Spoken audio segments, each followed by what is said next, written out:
जय हिंद साथियों, स्वागत है आपका self study classes Vishwamit Jain YouTube channel में। दोस्तों आज का वीडियो स्टार्ट हो चुका है और आज हम पढ़ने वाले हैं पंक्तियों को, ठीक है। और आज हम पंक्तियों में दोस्तों राम काव्यधारा की पंक्तियों को पढ़ेंगे, ठीक है। इसके पहले मैंने आपको संत काव्यधारा की पंक्तियां याद करवा दी, सूफी काव्यधारा की याद करवा दी, ठीक है, और कृष्ण काव्यधारा की भी याद करवा दी दोस्तों। और आज हम पढ़ने वाले हैं राम काव्यधारा की, ठीक है। तो वीडियो जरूर देखें दोस्तों। आपका ट्रिकी सेशन रोज सुबह 9:30 बजे होता है, सभी लोग जरूर देखें। और ये व्हाट्सअप नंबर दिया है, तो व्हाट्सअप नंबर से व्हाट्सअप ग्रुप से आप जोड़ सकते हैं, ठीक है। तो स्टार्ट करते हैं दोस्तों आज का ये वीडियो। तो जिन भी साथियों ने अभी तक व्हाट्सअप ग्रुप ज्वाइन नहीं किया है, 9098609291 इस नंबर से आप ज्वाइन कर सकते हैं। और साथ ही चैनल के आप ज्वाइन मेंबर भी बनकर चैनल को सपोर्ट कर सकते हैं, ठीक है। तो स्टार्ट करते हैं। प्लेलिस्ट में जाकर के देखें दोस्तों, लगभग 40, 45 से 47, 48 वीडियो ये ट्रिकी हो चुके हैं, है ना। पूरा 100 वीडियो का ट्रिकी एक जखीरा मैंने आपको सौंपना है, ठीक है। तो ये 47 वीडियो हिंदी साहित्य का इतिहास ट्रिक्स प्लेलिस्ट में जाकर अवश्य देखें, ठीक है। तो स्टार्ट करते हैं। आपकी पहली पंक्ति है, अबलो नसानी अब ना नसे हो। ये पंक्ति किसकी है दोस्तों? अब चार विकल्प में थोड़ा सा आपको बता दूं कि तुलसीदास जी की पत्नी का नाम था रत्नावली, ठीक है। और तुलसीदास जी दोस्तों रत्नावली से बहुत प्रेम करते थे। एक बार क्या हुआ कि तुलसीदास जी, इनकी पत्नी मायके गई, तुलसीदास जी को अच्छा नहीं लग रहा था। तुलसीदास जी निकल पड़े मायके जाने के लिए पत्नी के। पानी गिर रहा था और बहुत अंधियारी रात थी, नदी नाले चढ़े थे, मतलब उफान पर थे। तो इन्होंने दोस्तों किसी भी कैसे भी करके पहुंच जाते हैं वहां पर, ठीक है। कहां पर? रत्नावली के पास में। तो रत्नावली दोस्तों इनसे कहती है कि लाज न लागत आपको दौरे आयुत साथ, धिक धिक ऐसे प्रेम को कहां कहो ए नाथ। किसने कहा? रत्नावली ने इनसे कहा। तो इनको क्या हो गया दोस्तों, वहीं से इनको और भी दो चार बातें वहां से कहीं, और वहां से जो इन बे आए तुलसीदास, और उनको वैराग्य हो गया, वैराग्य हो गया। और उन्होंने कहा कि अब लो नसानी अब ना नसे हो। हे भगवान, अभी तक जो जिंदगी थी मैंने बहुत खराब कर दी, लेकिन अब मैं खराब नहीं करूंगा। ये पंक्ति आपको समझ में आ गई होगी कि अब लो नसानी अब ना नसे हो। ये पंक्ति किसकी है? तो ये पंक्ति किसकी? तुलसीदास जी की, ठीक है। तुलसीदास जी की है। अब दोस्तों यहीं से लेना तुलसीदास जी की कि इनको वैराग्य हुआ है। जितनी भी पंक्तियां होंगी इसी पर मैं आपको याद करवाऊंगा, ठीक है। तो याद रखना, केशव कही ना जाई का कहिए। अब केशव दास जी से मिले तुलसीदास जी और कहा कि केशव कही ना जाए का कहिए। बोले क्या हो गया भाई? बोले अब क्या बताएं, तुम्हारी भाभी ने क्या कर दिया है, भगा दिया, है ना, भगा दिया। केशव कही ना जाई का कहिए। अब कुछ लोग क्या करते, केशव आया, बोले सर केशव की होगा, लेकिन वास्तविक पता नहीं है इन्हें कि तुलसीदास जी कह रहे थे केशव कही ना जाई क्या कहिए यार। तो ये तुलसीदास ने कहा था, ठीक है। ये सिर्फ अपन ने कल्पना परक बनाया है, ये कोई वास्तविकता नहीं, मतलब। तो ठीक है, तो ये केशव कही ना जाई का कहिए पंक्ति किसकी हो जाएगी? तुलसीदास की। अब कही ना जाई क्या कहिए, अब किससे बोलने लगे अपनी, है ना। तो ये तुलसीदास की, यानी कि आ नंबर आपका बिल्कुल सही हो जाएगा, ठीक है। फनी वे में याद करेंगे, अर्थ पे बिल्कुल नहीं जाना पंक्ति के, है ना। संबत 1631 करो कथा हरियद धारी सीसा। दोस्तों आपको पता है कि संबत 1631 में रामचरितमानस की रचना हुई, यानी कि 1631 में से 57 वर्ष घटा दो तो आपका 1574 ईस्वी आ जाता है। तो कहीं कहीं 1574 ईस्वी रामचरितमानस का रचना काल मिलता है, और इससे पता चलता है कि संबत 1631, है ना। तो संबत 1631 रामचरितमानस की रचना है। तो ये जो पंक्ति है वो किसकी हो जाएगी? जब रामचरितमानस के बारे में ये पंक्ति लिखी गई है तो ये पंक्ति भी किसकी होगी? तुलसीदास जी की हो जाएगी, ठीक है। इस प्रकार से अगला है दोस्तों, जाति पाति पूछे नहीं कोई, हरि को भजे सो हरि को होई। दोस्तों आपने देखा होगा कि हरि बहुत सारे हैं। अपन ने भगवान को बोलते हरि, बोले राम भगवान, कृष्ण भगवान, महावीर भगवान, है ना, और बहुत सारे भगवान है, बुद्ध भगवान है। लेकिन आपको पता है कि सबसे ज्यादा कौन भगवान को भजता है? आपने देखा होगा रास्ता में मिल जाए राम राम, है ना। बड़े बुजुर्ग बोलते हैं तो बैठे सो राम राम, उठे सो राम राम, और कहीं भी हो राम राम रटते रहते। तो सबसे ज्यादा बोले राम को भजी, हरि भजे सो हरि को होई, तो राम को भजे तो उत्तर में भी आपका रामानंद आएगा। क्या आएगा? रामानंद। ठीक है, राम को ज्यादा भजते हैं तो राम से रामानंद राम आए हैं। तो जाति पाति पूछे नहीं कोई, हरि को भजे सो हरि को होई, है ना। कोई भी हो, चाहे जाति पाति कोई भी हो, सब लोग राम राम भजते हैं, जो कोई मिले राम राम बोले राम राम, है ना। तो राम राम से रामानंद और भक्ति द्रविण उपजी लाए रामानंद, ये कबीर ने पंक्ति कही थी दोस्तों कि जो भक्ति है इसका उदय दक्षिण में हुआ था और उत्तर में लाने का श्रेय रामानंद को था। ठीक, तो ये जाति पाति पूछे नहीं कोई, हरि को भजे सो हरि को होई, ये रामानंद की पंक्ति हो जाएगी। रामचंद्र की चंद्रिका वर्णत हो बहुछंद। अब बताओ दोस्तों, ये रामचंद्र की चंद्रिका, तो यार रामचंद्रिका और रामचंद्रिका के रचनाकार कौन है? बोले सर केशवदास। तो ये पंक्ति भी किसकी होगी? केशवदास की होगी, यानी कि सी नंबर आपका बिल्कुल सही हो जाएगा। ठीक है, इस प्रकार से अपन को पंक्तियों को पूरी याद करनी। इससे पहले भी बहुत सारी मैंने ट्रिक आपको बताई। भूषण बिनुना ब्राजी कविता बनिता मित्त, ये किसकी है दोस्तों? भूषण बिनुना ब्राजी कविता बनिता मित्त, ये पंक्ति आपको बतानी। अब यहां पर भूषण आया है तो ये नहीं समझ लेना, ये केशवदास ने कहा। क्या कहा? कि यार भूषण बिना तो मजा नहीं आ रहा। किसने कहा? केशव ने। हमने एक कल्पना परक कहानी बना ली कि यार भूषण बिनु क्या नहीं आ रहा है? मजा नहीं आ रहा। किसको? केशवदास को। तो ये पंक्ति है केशवदास की, भूषण बिनु ना ब्राजिए कविता बनिता मित्र। ठीक है, यानी कि सी नंबर। कैसे याद रखा? भूषण बिनु तो मजा नहीं आ रहा केशवदास को। ठीक है, तो केशवदास की पंक्ति। अगला है दोस्तों, ढोल गवार शूद्र पशु नारी, ये सब हैं तारन के अधिकारी, है ना। और ऐसी बात कौन कहेगा? चाहे ढोल हो, गवार हो, शूद्र हो, पशु नारी हो, सबके अधिकारी श्री राम है, इनको तारने वाले श्री राम है। और श्री राम के चरणों में आ गए थे दोस्तों अपने तुलसीदास जी। इन्होंने कहा कि अब तो मैं श्री राम के चरणों को नहीं छोड़ सकता। और ये तुलसीदास जी की पंक्ति है, ढोल गवार शूद्र पशु नारी, है ना, ये सब हैं तारन के अधिकारी, यानी आ नंबर आपका बिल्कुल सही हो जाएगा, आ नंबर। ठीक है, अगला है दोस्तों, भाषा बोली न जान ही जनक कुल के दास, भाषा कवि सो मंद गति ही कुल केशव दास।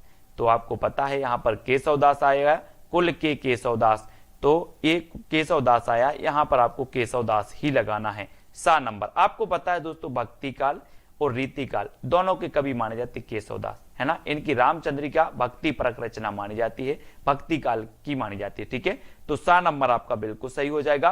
रामचंद्रिका मानस विमल संतन जीवन प्राण, हिंदू बन को वेद सम यब नहीं प्रगट कुरान, ये रचना किसकी हो जाएगी दोस्तों? आपको पता है कि रामचरितमानस विमल संतन जीवन प्राण। आपको पता है दोस्तों कि जो रामचरितमानस है, जो कुरान है, ये संतों को, ये व्यक्तियों को सिखाती है कि जीवों पर रहम करो, है ना, दूसरों पर रहम करो। तो क्या सिखाती है? रहम करो सिखाती है। बोले सर संतन के जीवन की तो प्राण है रामचरितमानस, है ना, ये सिखाती है कि रहम करो। तो ये पंक्ति भी किसकी हो जाएगी? किसकी होगी? जल्दी से आपको बताना है, 4 विकल्प हैं आपके सामने और ये पंक्ति हो जाएगी आपकी किसकी? रहीम दास की। क्या सिखाती है रामचरितमानस? रहम करो, तो राम रहीम की हो जाएगी। ठीक है, इस प्रकार से। अगला है दोस्तों, लाज न लागत आपको दौरे आयत साथ, धिक धिक ऐसे प्रेम को कहां कहो मैं नाथ। ये पंक्ति जो है ये किसके बारे में कही गई है, किसके लिए कही गई है, ये चीज बतानी है। तो ये पंक्ति रत्नावली ने ही कही है दोस्तों। किसके बारे में कही है? तुलसीदास जी के बारे में कही है कि लाज न लागत आपको दौरे आयुत साथ, धिक धिक ऐसे प्रेम को कहां कहो मैं नाथ। ये रत्नावली ने कहा है तुलसीदास जी के बारे में। और तुलसीदास सब छोड़ छाड़ के निकल जाते हैं, है ना। फिर कई चित्रकूट के घाट पर भई संतन की भीड़, तुलसीदास चंदन घिसे तिलक देत रघुवर। ऐसी भक्ति की कि तुलसीदास चंदन घिस रहे थे और तिलक कौन दे रहा था? रघुबीर, है ना। तो ये पंक्ति भी किसकी है? लाज न लागत, रत्नावली ने तुलसीदास जी के बारे में कही है। नौमी भैम बार मधुमासा, अवधपुरी यह चरित प्रकाशा। आपको पता है दोस्तों कि अवधपुरी बोलते ना कि अवधपुरी ससुराल, राम जी की ससुराल थी अवधपुरी। एक बुंदेलखंडी में बहुत अच्छा गाना मैं आपको सुना रहा हूं बुंदेलखंडी भाषा में। बना की अवधपुरी ससुराल बराते, को जय है रे। ये दोस्तों बुंदेलखंडी में बहुत अच्छी लगती है। और नौमी भेमबार मधुमासा अवधपुरी यह चरित्र प्रकाशा, ये भी पंक्ति किसकी हो जाएगी? तुलसीदास की। ये पंक्ति राम से संबंधित है और राम काव्य के श्रेष्ठ कवि हैं तुलसीदास, तो ये तुलसीदास जी की पंक्ति हो जाएगी। ठीक है, अगला है केशव केसनी अस करी ब्रहु जस ना कराही। ये पंक्ति बतानी है। तो केशव केसनी है ना, तो केशव केसनी यानी दोस्तों और दो, ये केशव केशव आ गया 2 बार, तो ये केशव से आप केशवदास ही लगा देना, यानी कि सा नंबर आपका सही हो जाएगा। ठीक है, ए नंबर। ठीक है, सी नंबर आपका सही होगा। तुलसी गंग दुबई भये सुखबिन के सरदार, इनके काव्यन में मिली भाषा विविध प्रकार। दोस्तों इनके काव्यों में भाषा विविध प्रकार की मिली। बोले कैसी भाषा मिली?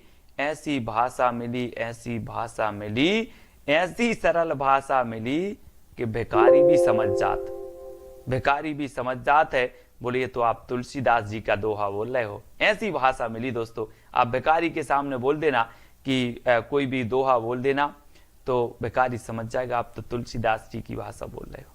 तो ऐसी भाषा मिली कि भिखारी भी समझ जाते, भाषा विविध प्रकार की, तो भिखारी से बनेगा ये भिखारी दास की पंक्ति हो जाएगी। और ये तुलसी जी के बारे में इन्होंने कहा है। तो भाषा विविध प्रकार, काव्यन मिली भाषा विविध प्रकार, तो ये भाषा विविध प्रकार को समझ लेना। बोले सर भाषा विविध प्रकार की मिली, सरल भी मिली, कठिन भी मिली, लेकिन बहुत अच्छी मिली जो भिखारी भी समझ जाते, यानी कि भिखारी दास। ठीक है, याद रख लेना तुलसीदास जी जितने भी कवि हुए हैं भगवान के सामने गए कि भगवान मैं भिखारी हूं, मैं पापी हूं, हमें अपनी शरण में ले लो, मैंने बहुत पाप किए हैं, है ना। वैसे ही तुलसी गंग दुबे भव, इस प्रकार से कत विद सृजी नारी जग माही, पराधीन सपनेहु सुख नाही। अब ये पंक्ति किसके बारे में होगी दोस्तों, आप बताओ कौन कहेगा, है ना। तुलसीदास जी को भगा दिया पत्नी ने, बोले कि आपको लज्जा नहीं आई, आप यहाँ चले आए। तो तुलसीदास ने कहा कि कत विद सृजी नारी जग माही, पराधीन सुख सपनेहु सुख नाही, है ना। तो ये पंक्ति किसकी हो जाएगी? ये तुलसीदास जी की हो जाएगी दोस्तों। तुलसीदास आ नंबर आपका सही होगा कि लाज न लागत आपको दौरे आयुत साथ, धिक धिक ऐसे प्रेम को कहाँ कहो मैं नाथ। ये किसने कहा था? रत्नावली ने। तुलसीदास ने कहा कि कत विद सृजी नारी जग माही, पराधीन सपनेहु सुख नाही। और इन्होंने कहा कि संसार असार है, और जब संसार असार की भावना आ जाए तो व्यक्ति को वैराग्य हो जाता है। संसार कैसा लगने लगता है? असार, सब मोह माया है। तो ये तुलसीदास जी की है। अगला है दोस्तों अस्थि चर्म मय देह मम, तामई जैसी प्रीत, तैसो जो श्री महम होती, ना तो भव भीत। ये पंक्ति किसकी है दोस्तों? और आपको पता है कि ये पंक्ति भी किसकी है? रत्नावली ने कही थी कि अस्थि चर्ममय देह मम, ये जो देह है ये अस्थियों की बनी है। तामे जैसी प्रीत, इसमें किस प्रकार की प्रीत, आप कितना प्रीत कर रहे हो? अगर इतनी प्रीत आप भगवान से करोगे, श्री राम से करोगे, तो इस भव सागर से तर जाओगे। बहुत तीखा प्रहार किया दोस्तों, किसके लिए? तुलसीदास के लिए। छोड़ा छाड़ा सब वहां से और निकल पड़े तुलसीदास। और ये तुलसीदास के बारे में कही किसने? रत्नावली, यानी कि डी नंबर आपका बिल्कुल सही हो जाएगा। ठीक है, रत्नावली ने कही थी, है ना। अगला है कवि को दीनन चाहे विदाई, पूछे केशव की कविताई। अब कवि को दीनन चाहे विदाई, पूछे केशव की कविताई। तो यहां पर केशव आया है, तो ये पंक्ति भी किसकी हो जाएगी? केशवदास की। ठीक है, सा नंबर हो जाएगा। ये सब इंपॉर्टेंट पंक्तियां दोस्तों, पढ़ते रहो, याद करते रहो, मस्ती करते रहो। ठीक है, अगला है बड़ भाग मानुस तन पावा, सुर दुर्लभ सब ग्रंथ ही गावा।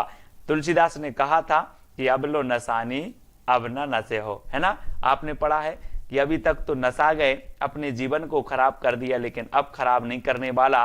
और इन्होंने कहा कि बड़े भाग मानुस तन पावा, सुर दुर्लभ सब ग्रंथ ही गावा, है ना। तो ये पंक्ति भी किसकी हो जाएगी? तुलसीदास जी की। तुलसीदास यानी डी नंबर आपका बिल्कुल सही हो जाएगा। ठीक है, अगला क्वेश्चन देखते हैं दोस्तों। बंदम गुरुपद पदम परागा, ये पंक्ति किसकी है? बंदम गुरुपद के लिए बोले अब तो अब संसार में कुछ नहीं लेना देना है, अब तो गुरु के पदम, है ना, और उन्हीं की शरण में रहना है। बंदम गुरुपद परम परागा। तो ये पंक्ति भी किसकी होगी, बंधव गुरुपद पदपरागा तुलसीदास। ठीक है, तुलसीदास की होगी। ये तुलसीदास की पंक्तियां कई बार पूछी जाती हैं दोस्तों, और इन्होंने कहा कि ईश्वर का अंश जीव अविनाशी। किसने कहा, तुलसीदास ने ही कहा है, ईश्वर अंश जीव अविनाशी। और ये पंक्ति कहां से ली गई है, ये पंक्ति आपको बतानी है। तो ये पंक्ति ली गई है दोस्तों रामचरितमानस से, ईश्वर अंश जीव अविनाशी। ठीक है, तो ये नंबर आ नंबर आपका बिल्कुल सही हो जाएगा। ठीक है, अगला है दोस्तों चंद्र बदनी मृग लोचनी बाबा कहीं कहीं जाई। अब एक चीज बताना, मैं आपको बता दूं कि कवि की प्रिया ऐसी थी, कवि की प्रिया ऐसी थी कि जिसका चंद्र जैसा बदन, मृग जैसे लोचन। कौन की, कवि की प्रिया। बोले सर कवि की प्रिया ऐसी थी, ऐसी थी, ऐसी सुंदर थी कि जिसका चंद्र के जैसा बदन, मृग के जैसा लोचन। किसकी, कवि की प्रिया की। तो ये कवि की प्रिया की बात हो रही है, तो ये कवि प्रिया से ली गई, और कवि प्रिया से ली गई तो ये किसकी हो जाएगी, केशवदास की, है ना। तो केशवदास की पंक्ति है, कवि प्रिया से ली गई, और कवि प्रिया सा नंबर आपका बिल्कुल सही हो जाएगा। ठीक है, तो दोस्तों यहां पर हमने बहुत सारी पंक्तियों को याद किया है ना। और आज अपन ने दोस्तों क्या किया, 20 पंक्ति आपकी राम भक्ति धारा की हमने पढ़ ली, 20 कृष्ण काव्य धारा की भी पढ़ी, 20 सूफी काव्य धारा, संत काव्य धारा की भी पढ़ ली। ठीक है, तो वीडियो को सभी लोग लाइक जरूर करें, और कौन सी पंक्ति सबसे अच्छी लगी है वो आपको ट्रिक के कमेंट के माध्यम से लिखना है। वीडियो कैसा लगा ये भी आपको बताना है। रोज सुबह 9:30 बजे ट्रिकी वीडियो का डोज हिंदी साहित्य का आपका आता है। रात्रि 9 बजे दोस्तों हम पढ़ लेते हैं हिंदी साहित्य का टेस्ट, है ना। तो ये जो पंक्ति है, गोरख जगायो जोग भगति भगायो लोग, ये पंक्ति किसकी है, ये 4 विकल्प है, आपको लिखना है। ठीक है, वीडियो को लाइक करना है, और जो भी साथी अभी तक क्या नहीं व्हाट्सएप ग्रुप से नहीं जुड़ पाए हैं तो वो 9098609291 ये आपका नंबर है। इस नंबर से आप व्हाट्सएप ग्रुप से जुड़ सकते हो। ठीक है, और दोस्तों टेलीग्राम से जुड़ने के लिए आपको सर्च करना है IAS स्टडी ट्रिक और ज्वाइन हो जाना है। ठीक है, तो वीडियो को लाइक करें, शेयर करें, सब्सक्राइब करें, अपने मित्रों तक जरूर पहुंचाएं। ठीक है, तो आज के वीडियो के लिए बस इतना ही। जय हिंद।